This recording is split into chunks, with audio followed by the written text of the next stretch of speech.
சாதாரணமாக இப்போ காற்று போகுது வருது, இதனால் நமக்கு ஒன்றும் தெரியல, தொந்தரவு இருக்கிற மாதிரி தெரியல. அது பாட்டுக்கு போகுது, அது பாட்டுக்கு வருது. ஆனால் தொந்தரவு சுவாசத்தினால தான் வருதுன்னு தெரியல. நிறைய வியாதிங்க சுவாசத்தினால வருது. வியாதின்னு சொல்றதை விட ஏற்றத்தாழ்வுகள், உடல் மனம் ஏற்றத்தாழ்வுகள், சுவாச காற்று சுவாசிப்பது ஏற்றத்தாழ்வுகளினால் ஏற்படுகிறது. மூக்கின் வழியாக சாதாரணமாக நாம் சுவாசிக்கிறோம். பிராணயாமமும் அடிவயிற்றில் சுவாசிப்பதும் தொண்டை வழியாக சுவாசிக்க வேண்டும். மூக்கின் வழியாக காற்று சென்றால் கூட தொண்டை வேலை செய்ய வேண்டும். இப்போ ஒரு சேனல்ல இருக்கு தொண்டை, அவ்வளவுதான், போறதுக்கு ஒரு வழி, அது வேலை பண்றது இல்லை. தொண்டை வேலை பண்ணணும். அடிவயிற்று வரைக்கும் காற்று போகணும்னா இந்த தொண்டை குழின்னு சொல்லுவோம். இந்த தொண்டை அதனுடைய முகப்பு, அந்த முகப்பு ரொம்ப அகலமா இருக்கும், அந்த ஓட்டை துவாரம்.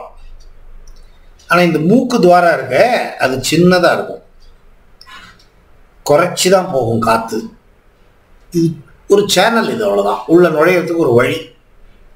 ஆனா இது மூலமா நீங்க காத்து விடுறது அல்லது இழுக்கிறது பண்ணீங்கன்னா இவ்வளவு பெருசு ஓட்டை, எக்கச்சக்கமா காத்து உள்ள போகும்.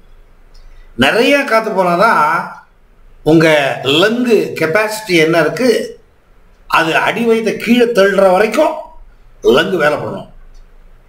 இப்போ லங்கினுடைய கெப்பாசிட்டியில 30% தான் லங்கு வேலை பண்ணிட்டு இருக்கு. நுரையீரல் 100க்கு 100 அதனுடைய கெப்பாசிட்டிக்கு காத்தை எடுத்துட்டா மன அழுத்தம் மாத்திரம் இல்லை, எல்லா விதமான ஆரோக்கியமும் காப்பாற்றப்படும். கர்ம வினைகள் அப்படின்னு என்ன கொண்டு வந்திருக்கோம், ஆன்மீகத்துல தான் இருக்குது. இந்த சுவாச பயிற்சி ஆன்மீகத்தில் ஒரு பகுதி.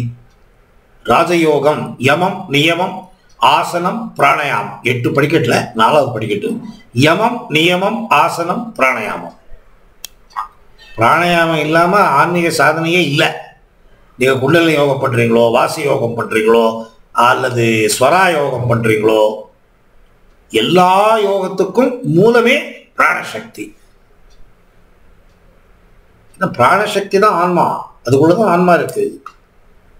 ஆன்மா போறது வர்றதே பிராணசக்தி மூலமா தான். ஸோ அது தொண்டை வழியா எடுத்துக்கிட்டீங்கன்னா இந்த லங்கினுடைய கெப்பாசிட்டி என்ன இருக்கு, ஃபுல் கெப்பாசிட்டி, காத்த உள்ள இழுத்துக்கும். பிராணாயாமம் கூட தொண்டையின் மூலமாக செய்வது. பிராணாயாமத்திற்கும்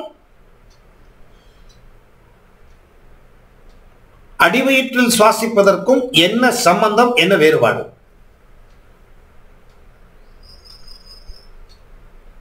வெறும் அடிவயிற்றில் சுவாசிக்கிறதே பண்ணிட்டு போயிடலாமே. பிராணாயாமம் ஏன் ஒரு பிராண்டை வச்சு அதையே புஷ் பண்றீங்க? வேணாம், நான் அடிவயிற்றில் சுவாசிக்கதான் பண்றேன், 100% காத்து கிடைச்சா போறோம் இல்ல. ஒரு பெரிய கெனால்ல தண்ணி போயிட்டு இருக்குன்னு வச்சுக்கோங்க, வாய்க்கால், பெரிய வாய்க்கால் போயிட்டு இருக்கு தண்ணி. உங்க ஜமீனுக்கு, உங்க நிலத்துக்கு எப்படி தண்ணி எடுப்பீங்க? உங்க பக்கத்துல இருக்கிற கிருஷ்ணசுவாமி, ராமசாமி, முனிசாமி அவனுடைய நிலத்துக்கு தண்ணி எப்படி எடுப்பீங்க? உடம்புல 9000 கிலோமீட்டர் நரம்பு ஓடிட்டு இருக்கு, 72,000 நரம்புகள் இருக்கு. இவ்வளவு இடத்துக்கும் பிராணசக்தி போகணும்னா மெயின் கெனால், ஸ்பைனல் கார்டு, அங்க இருந்து போகாது. Central nervous system, spinal cord, அங்கிருந்து, அதுதான் மெயின் கெனால், அங்கிருந்து எல்லா இடத்துக்கும் போகணும். அதுதான் பிரான்சஸ் விட்டுருக்கான், 72,000 நரம்பு. அந்த நரம்பு சின்ன சின்ன செல்லு, உடம்புல இருக்கிற ஒவ்வொரு செல்லு, தலைமுடி, நகம் எல்லாத்துக்கும் போகுது. ஸோ பிராணாயாமம் என்பது இண்டிவிஜுவலா செப்பரேட்டா ஒவ்வொரு தனிப்பட்ட இடத்துக்கு பிராணசக்தியை எடுத்து செல்லக்கூடிய ஒரு நியமம், ஒரு விதி, ஒரு வழி.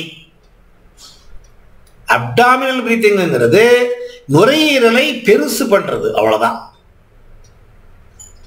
எக்ஸ்பான்ஷன், கண்ட்ராக்ஷன், அதனுடைய கெப்பாசிட்டிக்கு ஆக்ஷன் பண்ற ஒரு பயிற்சி. அப்டாமினல் பிரீத்திங்கே எல்லாம் இல்லை. ஆனா அப்டாமினல் பிரீத்திங் இல்லாம பிராணாயாமம் இல்லை. நீங்க இந்த வீதிக்கு 4 பேர் போர்டை போட்டு மாருதி யோகா சென்டர் ஏதோ பிரான்ச் போட்டுருப்பான், பேர் எழுதியிருப்பான். அது யோகா சென்டர் அல்ல, யோக ஆசனா சென்டர். கை கால் ஆட்டுறது, பெண்டு பண்றது இதுதான். அவனுக்கு தெரியாது இதெல்லாம். இப்ப நான் சொல்றதெல்லாம் அவனுக்கு தெரியாது. இது ஒரு குருகுலத்துல ஒரு குரு கிட்ட கத்துக்கிட்டாதான், ஒரு யோகி கிட்ட கத்துக்கிட்டாதான் இதெல்லாம் சொல்லுவார். அப்டாமினல் டயாஃப்ராம் பிரீத்திங் கூட டீப், ஆழமா காத்த எழுதிட்டு ஆழமா விடு, எங்க விரியவே மாட்டேங்குதே, ஜடம் மாதிரி இருக்குது உள்ள. நீங்க என்ன பண்ணாலும் இது விரியாது. இது விரியறதுக்குன்னே சில வழிமுறைகள் இருக்கு. அதுதான் அப்டாமினல் பிரீத்திங்.